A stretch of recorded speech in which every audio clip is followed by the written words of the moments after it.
മക്കളെ, welcome back to Xylem learning team ആണ്. അപ്പം നമ്മുടെ ബയോടെക്നോളജി പ്രിൻസിപ്പിൾസ് ആൻഡ് പ്രോസസ് ചാപ്റ്ററിലെ ഒരു ഇമ്പോർട്ടൻറ്റ് കോൺസെപ്റ്റ് പഠിപ്പിക്കാനാണ് മിസ് വന്നിട്ടുള്ളത്. ഓണ പരീക്ഷയ്ക്ക് ഷുവർ ക്വസ്റ്റ്യൻ ആണ് കേട്ടോ. ഇതിൽ നിന്ന് എന്തായാലും ഒരു 3 അല്ലെങ്കിൽ 4 മാർക്ക്, 5 മാർക്കിന് ചോദ്യം വരും. യെസ്, ഡാം ഷുവർ ആണ്. പുതിയ പാറ്റേണിൽ ക്വസ്റ്റ്യൻസ് വരുന്നത് കൊണ്ട് തന്നെ നിങ്ങൾ ശ്രദ്ധിക്കണം.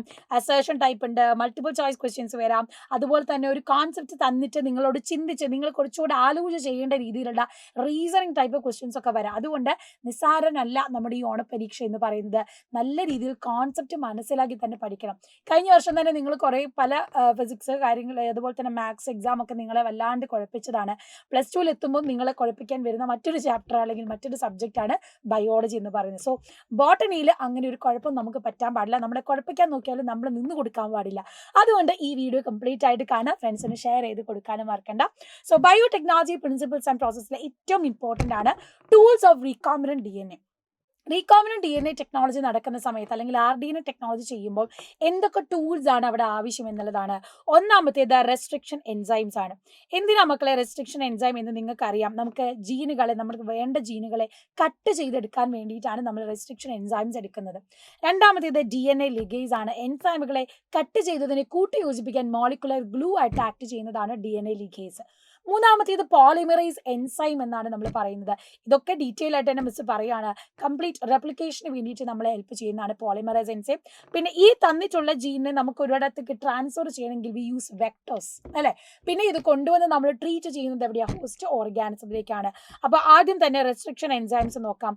ഇവിടെ the responsible for restricting the growth of bacteriophage in E. coli were isolated. One of these add methyl group of DNA, other cut DNA. അപ്പോൾ DNA കട്ട് ചെയ്യാൻ വേണ്ടിയിട്ട് നമ്മൾ യൂസ് ചെയ്യുന്നതാണ് റെസ്ട്രിക്ഷൻ എൻസൈം. നമ്മൾ മോളിക്കുലാർ സിസർ എന്ന് പറയും. Molecular scissor എന്ന് പറയുന്നത് ആരെയാണ്? Restriction എൻസൈംസിനെയാണ്.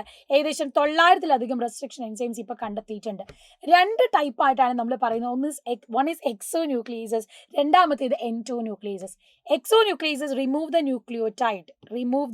Nucleotide from the end of the DNA. ഇതിപ്പോൾ ഒരു DNA സ്റ്റാൻഡ് ആണെങ്കിൽ ഇതിൻ്റെ എൻഡിൽ വെച്ച് കട്ട് ചെയ്യാനാണ് എക്സോന്യൂക്ലിയേസ് ഉള്ളത്. എന്നാൽ എൻഡോന്യൂക്ലിയേസ് എന്ന് പറഞ്ഞാൽ ഇതൊരു DNA ആണെങ്കിൽ ഈ ഒരു സ്പെസിഫിക് എൻഡിൽ, അതായത് ഇടയ്ക്കുള്ള ഏതെങ്കിലും ഒരു സെക്ഷനിൽ പോയി കട്ട് ചെയ്യാനാണെങ്കിൽ cut the specific positions within the DNA, അതാണ് endonuclease. They bind to specific recognition sequence of the DNA to cut the 2 strand. അപ്പം കറക്റ്റ് റെക്കഗ്നീഷൻ സീക്വൻസിൽ പോയിട്ടാണ് എന്ത് ചെയ്യുന്നത്? ഇവരെ കട്ട് ചെയ്തെടുക്കുന്നത്. ഇനി റെസ്ട്രിക്ഷൻ എൻഡോന്യൂക്ലിയസ് കണ്ടല്ലോ, ഇടയിൽ പോയിട്ട് കട്ട് ചെയ്യും. നമ്മുടെ റെസ്ട്രിക്ഷൻ എക്സോന്യൂക്ലിയസോ എൻഡിൽ പോയിട്ടാണ് കട്ട് ചെയ്യുന്നത്. റെസ്ട്രിക്ഷൻ എൻഡോന്യൂക്ലിയസിന് കട്ട് ചെയ്യാൻ സ്പെസിഫിക് ആയിട്ടുള്ള റെക്കഗ്നീഷൻ സൈറ്റുകൾ ഉണ്ട്. ഈ റെക്കഗ്നീഷൻ സൈറ്റുകളെ കുറിച്ച് പഠിക്കുന്നതിന് മുന്നേ ഈ റെസ്ട്രിക്ഷൻ എൻസൈംസിന് പേര് കൊടുക്കണം. ഇതൊരു ഷുവർ ക്വസ്റ്റ്യൻ ആണ് കേട്ടോ. ഈ ഒരു ചോദ്യം നിങ്ങൾ ഇപ്രാവശ്യത്തെ ഓണം എക്സാമിന് എന്തായാലും പ്രതീക്ഷിക്കണം. കാരണം നെയിമിങ് ചോദിക്കാറുള്ളതാണ്. ഇക്കോ R1 അല്ലെങ്കിൽ ഹൈൻഡ് T2 എന്നൊക്കെ പറയുന്ന എൻസൈമുകൾ പേര് വരുന്നത് എങ്ങനെയാണെന്നാണ്. അതിലൊന്നാമത് നിങ്ങൾ ശ്രദ്ധിക്കേണ്ടത് first letter indicate the genus name. Escherichia coli എന്ന് പറയുന്ന ബാക്ടീരിയയിൽ ഈസ്റ്ററീഷ്യ എന്ന് പറയുന്ന ജീനിന്റെ ഫസ്റ്റ് ലെറ്റർ ആണ് നമ്മൾ എന്തെടുത്തിരിക്കുന്നത്? ഈ ഒരു E എടുത്തിരിക്കുന്നത്. So first letter indicate the genus name.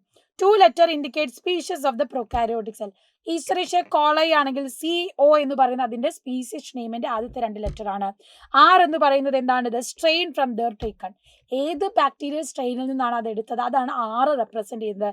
Eco R1 എന്ന് പറഞ്ഞാലോ it is a roman number. ആ order in which the enzyme are isolated. എത്രാമത്തെ ഓർഡറിലാണ് എൻസൈമിനെ ഐസൊലേറ്റ് ചെയ്തെടുത്തത്, അതാണ് 1 എന്നുകൊണ്ട് റെപ്രസെന്റ് ചെയ്യുന്നത്. ഇക്കോ R1 എന്നാണ് നമ്മൾ പറയുക. So restriction enzyme belong to a class of enzyme called nucleases. അപ്പോൾ റെസ്ട്രിക്ഷൻ എൻസൈം എന്ന് പറഞ്ഞാൽ ന്യൂക്ലിയേസസ് എന്ന് പറയുന്നത് ഇതും MCQ ആയിട്ട് ചോദിക്കാൻ ചാൻസ് ഉള്ള ഒരു ക്വസ്റ്റ്യൻ ആട്ടോ. മൾട്ടിപ്പിൾ ചോയ്സ് ക്വസ്റ്റ്യൻ ആയിട്ട് ചോദിക്കും. റെസ്ട്രിക്ഷൻ എൻഡോന്യൂക്ലിയേസ് എൻസൈം എന്ന് പറയുന്നത് ന്യൂക്ലിയേസസ് എന്ന് പറയുന്ന എൻസൈമിന്റെ കാറ്റഗറിയിൽ വരുന്നതാണ്.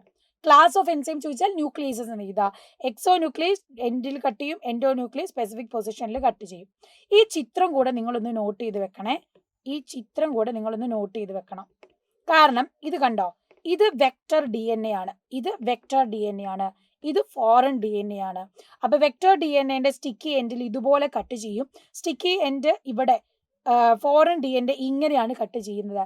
ആ ഒരു കട്ട് പിന്നെ ജോയിൻ ചെയ്യുവാണ്. ഇവിടെ ജോയിൻ ചെയ്യുന്നത് റീകോംബിനന്റ് DNA ഫോം ചെയ്യുന്നത്. ഈ ജോയിനിങ്ങിന് വേണ്ടിയിട്ട് ഗ്ലൂ പോലെ ഒട്ടിക്കാൻ വേണ്ടിയിട്ടാണ് നമുക്ക് ആരുള്ളത്? DNA ലൈഗേസ് എൻസൈം ഉള്ളത്. ഓക്കെ, DNA ലൈഗേസ് എൻസൈം ഉള്ളത്. അപ്പോൾ അവിടെ ജോയിൻ ചെയ്യാൻ മോളിക്കുലർ ഗ്ലൂ ആയിട്ട് ആക്ട് ചെയ്യുന്നതാണ് DNA ലൈഗേസ് എൻസൈം ആണ് that bind to DNA fragment. 2 DNA ഫ്രാഗ്മെന്റിനെ ഒട്ടിക്കാനായിട്ടാണ് ലൈഗേസ് എൻസൈം ഉള്ളത്. അപ്പം ഇവിടെ നിങ്ങൾ നോക്കുക, സ്റ്റിക്കി എൻസ് ഫോം ചെയ്യുന്നത് ഈ രീതിയിലാണ്. വെക്ടർ DNA ഫോറിൻ DNA എന്നിട്ട് രണ്ടുപേരുടെയും കൂടെ എന്ത് ചെയ്യുന്നു, ഫോം ചെയ്ത് കഴിയുമ്പോൾ ഉണ്ടാവുന്നതാണ് റീകോംബിനന്റ് DNA. ഇങ്ങനെയാണ് റെസ്ട്രിക്ഷൻ എൻസൈംസിന്റെ ആക്ഷൻ നടക്കുന്നത്. ഇനി ഇവിടെ തന്നെ നിങ്ങൾ പാലിൻഡ്രോമിക് സീക്വൻസ് കാണുന്നുണ്ടാവും. പാലിൻഡ്രോമിക് സീക്വൻസ് എന്ന് പറഞ്ഞാൽ നമ്മൾ ഒരു സ്റ്റാൻഡ് അങ്ങോട്ട് വായിച്ചാലും ഇങ്ങോട്ട് വായിച്ചാലും ഒരേപോലെ GAATTC GAATTC. ഞാൻ വേറൊരു സ്റ്റാൻഡ് എഴുതാണെന്ന് വിചാരിച്ചോ, ATGCA